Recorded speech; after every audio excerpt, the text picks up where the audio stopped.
विपक्ष एक क्यों नहीं है, इसका एक और जीता जागता उदाहरण कांग्रेस की तरफ से ही देखने को मिला।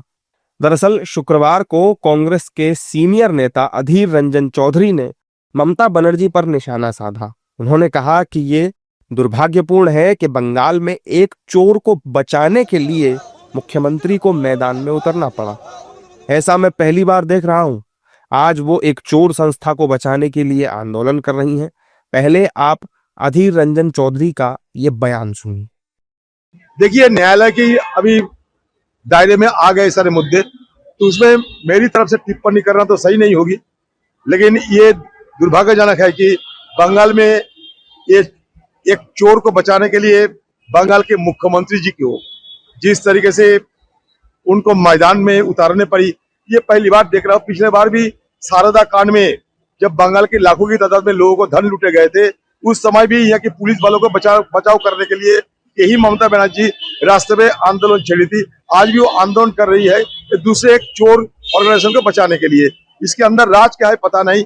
ममता बनर्जी खुद मुख्यमंत्री होते हुए भी सारे फाइल लेके दौड़ते हैं, पुलिस वाले अपने गाड़ी में सारे लाद करते हैं फाइलों। इसके पीछे राज क्या है, इसको देखना चाहिए। न्यायालय जरूर कुछ न्याय विचार करेगी। अधीर रंजन के बयान पर सियासत गर्मा गई है। बीजेपी ने ममता बनर्जी और कांग्रेस दोनों पर ही सवाल उठाए हैं और ईडी की कार्रवाई के दौरान ममता बनर्जी के पहुंचने को भारतीय राजनीति के इतिहास के लिए काला दिन बताया है। ये दोनों लोग कभी हाथ मिलाते हैं और कभी लड़ते हैं। बिल्कुल ठीक बात है। पूरा देश इस बात के लिए कह रहा है कि एक आईपैक कंपनी, प्राइवेट कंपनी को बचाने के लिए मुख्यमंत्री ने सारी सीमाएं लांघ दी, प्रोटोकॉल को तोड़ दिया, सारे कागजात, फाइलें, लैपटॉप उठा लाई।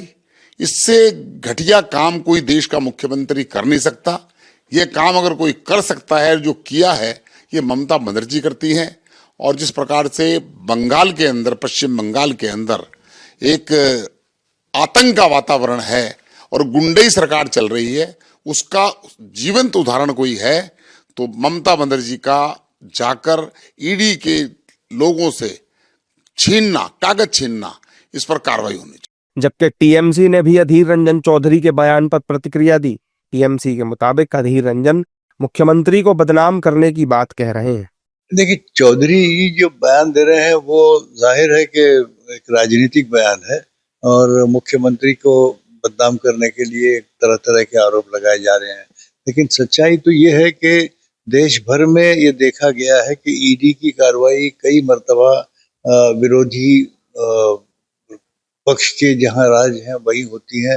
भारतीय जनता पार्टी की दफ्तर पर या भारतीय जनता पार्टी के नेताओं पर कभी ईडी या सीबीआई की रेड पड़ती नहीं सुनी गई है। तो इससे ऐसा लगता है कि कहीं शायद थोड़ा सा गैर वापर हो रहा है इन अपने अधिकारों का।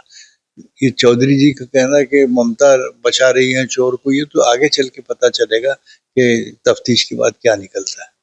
खैर, इंडी गठबंधन के नेताओं की आपस में बयानबाजी से ये तो साफ जाहिर होता है कि विपक्षी एकता सवालों के घेरे में है। बाकी ये प्रतिक्रियाएं इसलिए आई हैं क्योंकि गुरुवार को ईडी की टीम टीएमसी की चुनावी रणनीति संभालने वाली संस्था आईपैक के प्रमुख प्रतीक जैन के आवास और सॉल्ट लेक स्थित दफ्तर में पहुंची थी।